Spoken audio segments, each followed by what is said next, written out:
क्या आत्मा जन्म लेने से पहले अपना परिवार खुद चुनती है? मित्रों, गरुड़ पुराण में लिखा है, आत्मा कभी बिना कारण जन्म नहीं लेती। हर जन्म, हर रिश्ता एक गहरा अर्थ लेकर आता है। कहा गया है कि जब आत्मा मृत्यु के बाद यमलोक पहुंचती है तो वहां उसके कर्मों का लेखा जोखा होता है। फिर उसे दिखाया जाता है उसके अगले जन्म का मार्ग, उसका जीवन और वो परिवार जहां उसे जन्म लेना है। लेकिन मित्रों, ये चुनाव आत्मा के अपने कर्मों के अनुसार होता है। कभी वह ऐसे माता पिता चुनती है जहां उसे अधूरे कर्म पूरे करने हैं। कभी ऐसे परिवार में आती है जहां उसे किसी का कर्ज चुकाना होता है या किसी अधूरे प्रेम का बदला लेना होता है। गरुड़ पुराण कहता है, आत्मा वही परिवार चुनती है जहां उसकी अगली सीख छिपी होती है। इसलिए मित्रों, अगर जीवन में कभी यह सवाल उठे कि मुझे यही परिवार क्यों मिला, तो याद रखना, ये तुम्हारा ही चुना हुआ है। क्योंकि हर रिश्ता, हर जन्म आत्मा की यात्रा का एक नया अध्याय है। भगवान श्री हरि विष्णु के लिए वीडियो को लाइक शेयर जरूर करें।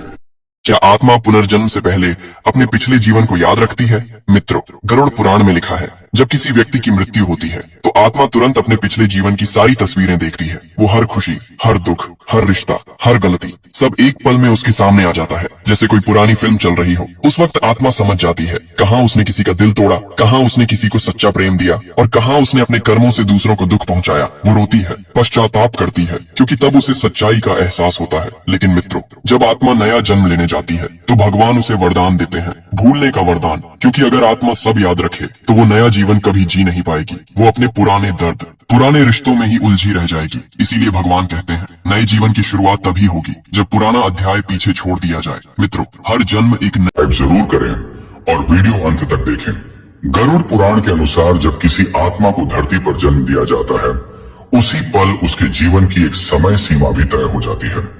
उसका जन्म कब होगा, कितने साल तक वो जिएगा, किस किस मोड़ पर कौन से लोग मिलेंगे और अंत में उसका मृत्यु का क्षण, ये सब ईश्वर पहले से ही लिख देते हैं।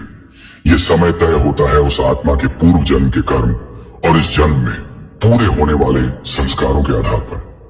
मित्रों, आपको जानकर हैरानी होगी अगर कोई बच्चा बहुत कम उम्र में मर जाए या कोई व्यक्ति अचानक हादसे में जान गवा बैठे तो वह भी पहले से तय होता है।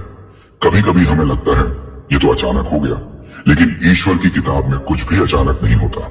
हर आत्मा इस धरती पर एक उद्देश्य लेकर आती है, कुछ अधूरे कर्म पूरे करने या पुराने कर्मों का फल भोगने। जब वह उद्देश्य पूरा हो जाता है तो आत्मा को इस शरीर से मुक्ति मिल जाती है, जिसे हम मृत्यु कहते हैं।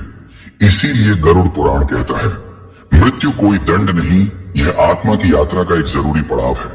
इसीलिए जीवन को हर दिन ऐसा जियो जैसे यह आखिरी हो और कर्म ऐसे करो जो जाने के बाद आत्मा को शांति दे, ना कि तड़प।